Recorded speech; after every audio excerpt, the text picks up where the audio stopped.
या तालुक्याच्या इतिहासामध्ये 900 कोटीचा निधी, त्या योजनेचं नाव आहे स्वर्गीय बाळासाहेब ठाकरे उपसा सिंचन योजना.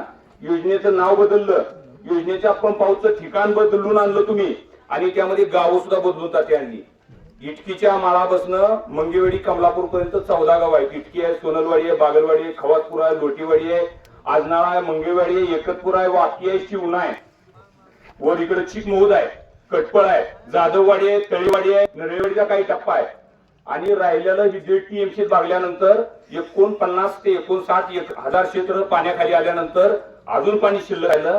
बापूने सांगितलं जो कॅनॉल चाललाय 4 नंबर 5 नंबर मध्ये त्यामध्ये अर्धा टीएमसी टाका.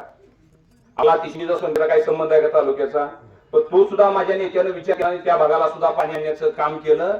मला सगळ्याला, आपण सगळे सूत्र मंडळ आहेत, राजकारणामध्ये जय पराजय होत असतो आणि नेत्यानं ज्या दिवशी ताटे इलेक्शन झालं त्या दिवशी आपल्याला बसवून सांगितलंय.